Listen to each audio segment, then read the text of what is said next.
Welcome to the Kingdom Culture Podcast that was created on purpose with a purpose to empower, uplift, and guide others to the center of God's perfect will.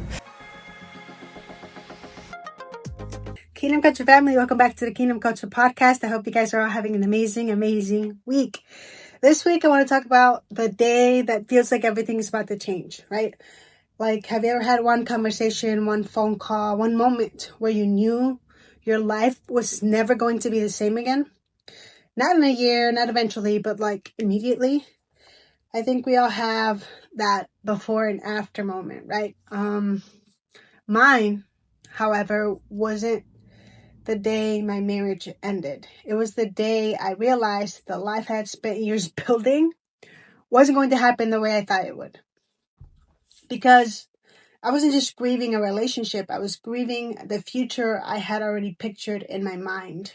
The family dinners, growing up together, watching our son grow up, under one roof, building a business together, all those little things that, you convince yourself were going to be forever and guaranteed, right? Somehow, overnight, all of it was shattered and it did not exist anymore for me. And nobody really prepares you for that. People tell you that the heartbreak is hard, but they don't tell you how hard it is to wake up the next morning and still have responsibilities. You're right. You still have to clock into work. You still have bills to pay. You have to show up for your child. You still have to, answer texts and check in with people. I still had a business to start building, right? And while all of that is going on, your heart is trying to understand what just happened, right? I remember thinking, okay, God, now what? Not in anger, just genuinely like, what's next? What's going to happen now, right? Because when the plan you've been praying over falls apart, you just start wondering if you heard God wrong, right? I started to say, like, I know that this marriage wasn't what you had for me in the first place, but I need to hear your voice again and realize what's coming, right? And if you're like me, you've asked yourself that too. Maybe you've thought, did I waste all these years? Was any of it even real? How am I supposed to start over? And what I've learned is that the hardest part wasn't losing my relationship or waking up one day realizing that it wasn't going to be what I needed to be. It was letting go of the future I had attached to it. Because sometimes we're not holding on to people, we're holding on to the story that we wrote about them and with them. And for you, if it wasn't, your marriage or a relationship or something like that breaking down, maybe it was the version of you that thought you would be further along in your life. Maybe it was the version of you that thought, oh man, I would have that job, that title, that whatever, and you still, don't have it and had to let that go. Nobody talks about that grief, right? When you realize, like, snap, I've been prepping for all of this, for this outcome, and it's not come to be, right?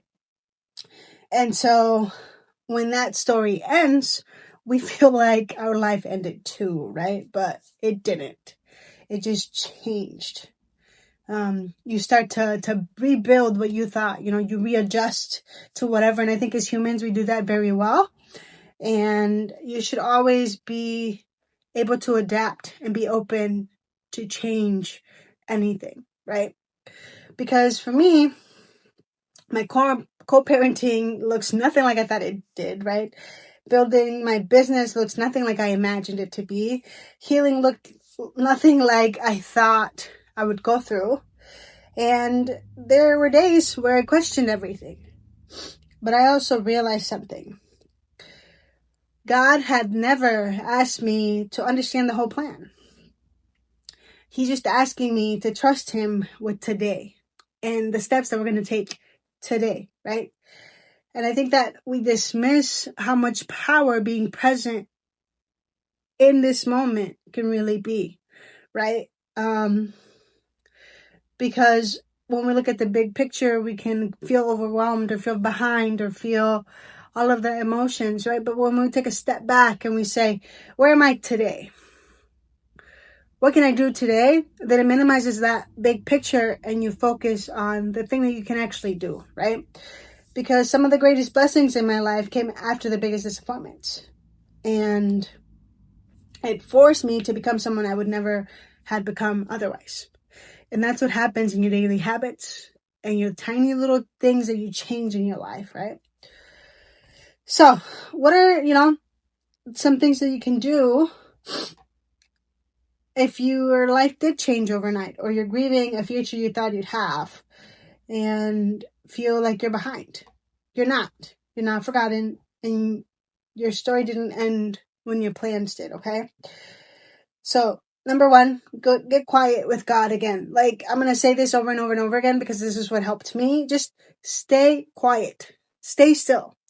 Because all of the noise, all of the chaos that's going on is what's freaking you out and making you feel like you're not where you need to be. But once you get quiet, you actually get to align yourself to what you actually want, and you start moving towards that, okay? For me, it's always God, right? I just like simply to be with him because it like brings me peace, and then I get answers, right? Number two, this is really important because once you name it, it helps you release whatever it is. Name what you're actually grieving. Is it a person? Is it a future? Is it a goal? Is it a job? Whatever it is, right? Name it out loud. Write it out over and over and over again if you need to. And you realize like, hey, maybe I can go into something else, something different, right? Number three is go back to the things you loved before life got loud. This is another one that I repeat a lot because we don't often need something new. We need to remember the things that we loved before. So if that goal didn't work, where did that goal stream from, right? What's another thing that's close enough to that can bring you back to your base, right? Before the relationship, before the heartbreak, before survival mode. These are parts of us that are waiting to be rediscovered. And it's really fun because you get to see another version of it come to life. And number four is that you have to remind yourself every day that your identity was never whatever that thing was. A relationship, title, success, future. Like, your identity should never be tied to outside things of yourself or God, for me, right? For me, my identity is rooted and will always be rooted on the Lord because that's how I've been able to do everything.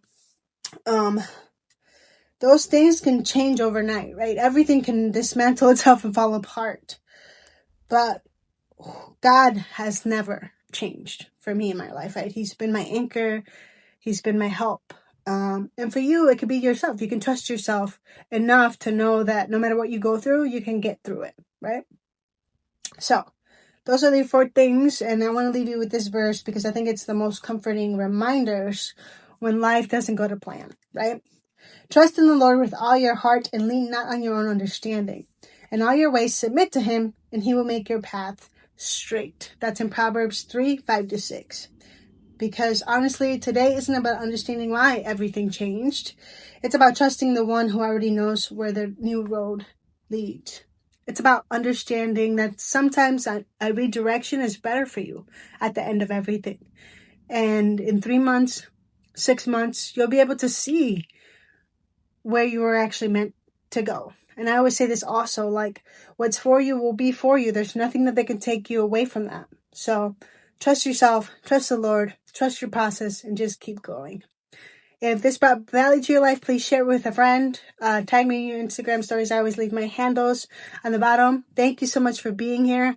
Like, share, subscribe, all of the things. And we'll see you guys next week, okay? God bless.